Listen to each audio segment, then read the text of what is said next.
अस्सलाम वालेकुम एवरीवन। आज की इस वीडियो के अंदर मैं आपको बताने जा रही हूँ कि ऐसी कौन सी 10 मिस्टेक्स हैं जो ओरिफ्लेम ज्वाइन करने के बाद मेंबर्स करते हैं और उसके बाद वो नाकाम हो जाते हैं, या फिर कुछ अर्सा वर्किंग करते हैं, टाइटल्स भी करते हैं, बट कंटिन्यूसली ग्रोथ नहीं हो पाती।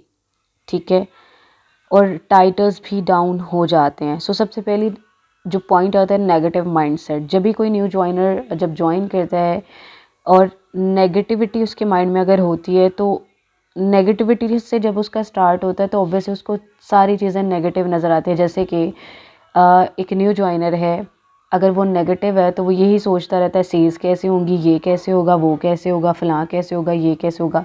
और जो पॉजिटिव माइंडसेट वाला पर्सन होता है उसको पता होता है कि अब मैंने इस प्लेटफॉर्म को ज्वाइन कर लिया है तो वक्त के साथ हर चीज़ पता चल जाएगी। उसमें पेशेंस होता है, वो 2 दिन में चीज़ें समझने नहीं आता, बल्कि वो लॉन्ग टर्म प्लानिंग के साथ आता है। जो नेगेटिव माइंडसेट होता है वो बस यही चाह रहा होता है एक रातों रात मैं अमीर हो जाऊँ और रातों रात मुझे पूरा बिजनेस प्लान समझ आ जाए और मेरा काम भी हो जाए, जबकि ऐसा नहीं होता। तो नेगेटिविटी से ही उसका स्टार्ट हो रहा था।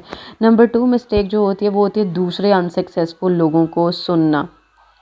ठीक है, और जब आप दूसरे अनसक्सेसफुल को पर्सन को सुनते हो तो डेफिनेटली आप भी अनसक्सेसफुल होंगे, क्योंकि जो सक्सेसफुल होता है वो आपको सक्सेसफुल होने की टिप्स देगा, जो अनसक्सेसफुल होता है वो आपको डेफिनेटली जो उसके पास एक्सपीरियंस है अनसक्सेसफुल होने का वो उसी की टिप्स शेयर करेगा।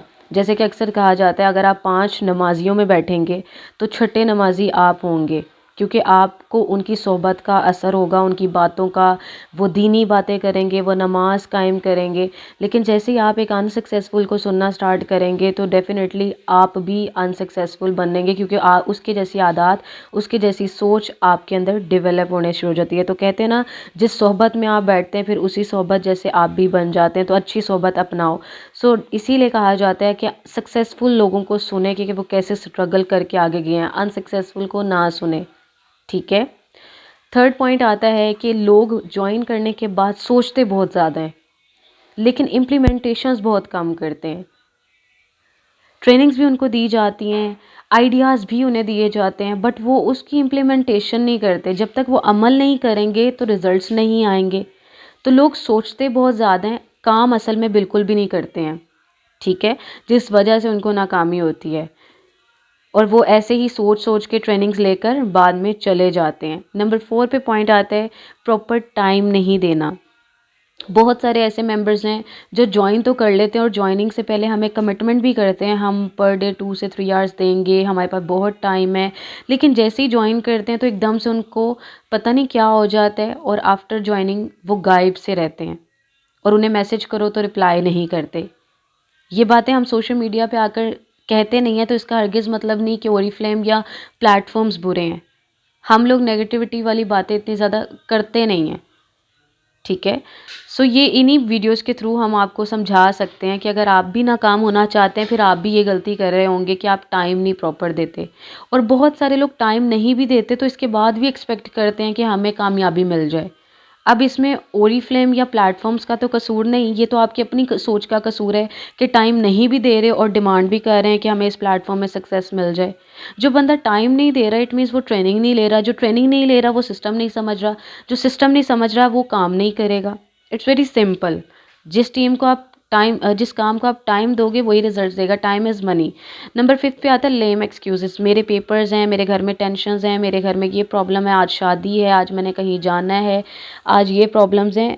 एक जो पर्सन समझदार होता है, जिसको जो इंडिपेंडेंट होना चाहता है, जिसको एहसास होता है अपनी रिस्पॉन्सिबिलिटी का, वो हमेशा काम करता है, लेम एक्सक्यूज़ नहीं देता, बल्कि वो काम को डिवाइड करता है कि अच्छा शादी आ रही है तो मुझे अपने काम को जल्दी करना चाहिए, मुझे और मेहनत करनी है ताकि शादी वाले दिन मैं इजीली मेरे काम का हर्ज भी ना हो और मैं काम मैनेज करूं। अगर आपके पेपर्स आ रहे हैं, वो पर्सन जो काम करने वाला है, रिस्पॉन्सिबल है, वो सोचेगा अच्छा मेरे पेपर्स आ रहे हैं, पेपर से पहले मुझे बिज़नेस का काम कवर अप करना चाहिए ताकि पेपर्स वाले दिन मैं पेपर्स को भी टाइम दूँ और बिज़नेस में भी कोई इफेक्ट ना आए। लेकिन जो नेगेटिव लोग होते हैं, जो लेम एक्सक्यूज़ वाले होते हैं, वो पेपर्स का सहारा लेकर काम नहीं कर रहे होते।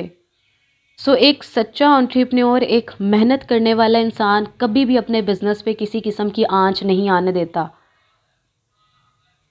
ठीक है, इसी तरह नंबर 6 पॉइंट पे आता है नॉट अटेंडिंग ट्रेनिंग्स। बहुत सारे मेंबर्स ज्वाइन करने के बाद ट्रेनिंग्स ही नहीं अटेंड करते। ट्रेनिंग्स लेते ही नहीं हैं, ऑडियो सुनना पसंद नहीं करते हैं। बहुत मसरूफियत होती है, जबकि मसरूफियत नहीं, स्क्रॉलिंग कर रहे होते हैं, लेकिन ट्रेनिंग लेने का दिल नहीं करता। और ट्रेनिंग नहीं लेते और जब काम समझ नहीं आता बगैर समझे बगैर काम स्टार्ट कर देते हैं। देन ये बाहर जाके कह रहे होते हैं हमसे सेल्स नहीं हुई, जबकि इन्होंने खुद से सीखा ही नहीं होता, स्किल्स डेवलप ही नहीं की होती। नंबर 7 पे आता है रिक्रूटमेंट स्टॉप कर देना। बहुत सारे मेंबर्स ज्वाइन करने के बाद सेल्स के ऊपर फोकस करने लग जाते हैं और रिक्रूटमेंट टीम वर्क पे फोकस ही नहीं कर रहे होते, टाइटल्स पे फोकस ही नहीं करते। जबकि आपको दोनों डे वन से साथ लेके चलना है, सेल्स भी और साथ में रिक्रूटमेंट भी। और कुछ लोग टाइटल्स तो अचीव कर लेते हैं, लेकिन वो अपने उन मेंबर्स पे और उन टीम मेंबर्स पे डिपेंड हो जाते हैं जिन्होंने उनको ज्वाइन किया होता है या थोड़ा बहुत वर्किंग करते हैं, और कसम खा लेते हैं कि अब यही मेंबर्स को गाइड करेंगे, इन्हीं को ट्रेन करेंगे और इन्हीं को ग्रो करवाएंगे। और नेक्स्ट पर्सन शायद वो काम करने का शौक भी ना रखता हो। तो कुछ लोग क्या करते हैं, जितने मेंबर्स को ज्वाइन कराते हैं उन्हीं के ऊपर सदाबहार डिपेंड हो जाते हैं कि अब ये काम करेंगे तो मेरा टाइटल होगा, इन्हीं से मैंने काम करवाना है। न्यू रिक्रूटमेंट नहीं करते हर मंथ, बल्कि आपको हर दिन रिक्रूटमेंट करनी चाहिए। हर सेकंड, हर मिनट में, हर घंटे में रिक्रूटमेंट करनी चाहिए। ज़्यादा से ज़्यादा एटलीस्ट हफ्ते में रिक्रूटमेंट करनी चाहिए। तो लोग तो यहाँ पे मंथली भी रिक्रूटमेंट्स नहीं करते कि वो अपने पुराने मेंबर्स पे ही डिपेंड हो जाते हैं, जिस वजह से उनके न्यू टाइटल्स नहीं होते, और जो टाइटल्स हुए होते हैं न्यू टीम ना आने की वजह से उस टाइटल से भी वो चले जाते हैं और टाइटल भी ड्रॉप हो जाता है। तो कभी भी आपने अपनी रिक्रूटमेंट स्टॉप नहीं करनी और हमेशा न्यू टाइटल्स अचीव करने के लिए न्यू टीम बनाते रहना है और किसी पुराने मेंबर पे भी डिपेंड नहीं करना। 8वें नंबर पे आता है ज़ीरो बिजनेस नॉलेज और वर्किंग नॉलेज। मैंने ऐसे भी ओरिफ्लेम में मेंबर्स देखे हैं जो अपना 3% टाइटल अचीव कर लेते हैं, लेकिन उनको ये तक नहीं पता होता कि 6% टाइटल कौन सा है।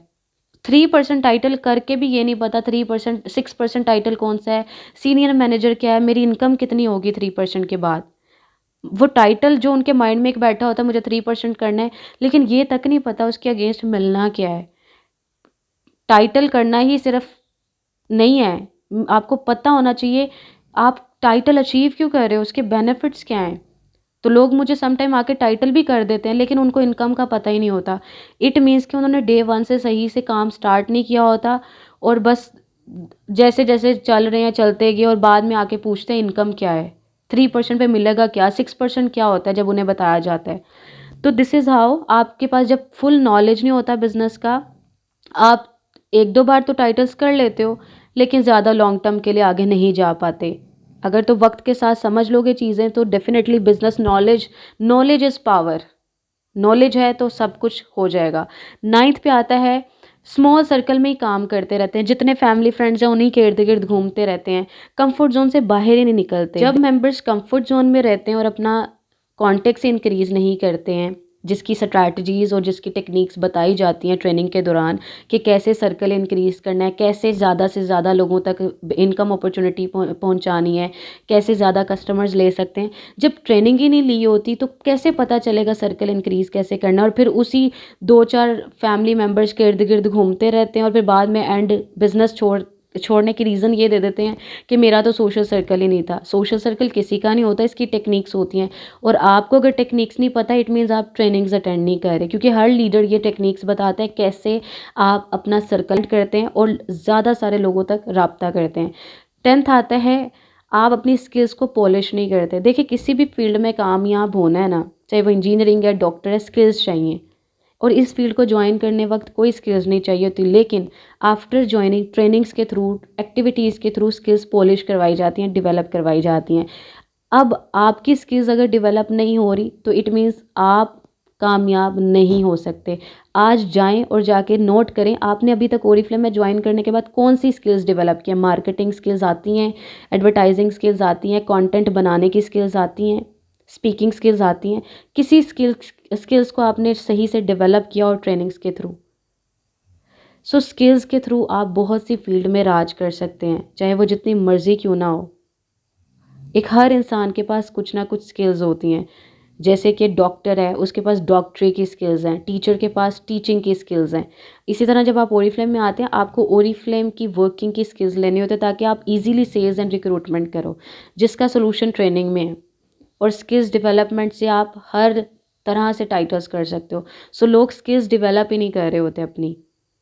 So this is the 10 points जिसकी वजह से आप नाकाम होते हो जब आप इनके ऊपर काम नहीं करते हो। आई होप आज आपको अपनी मिस्टेक्स पता चली होंगी और आप इसको बेहतर करेंगे।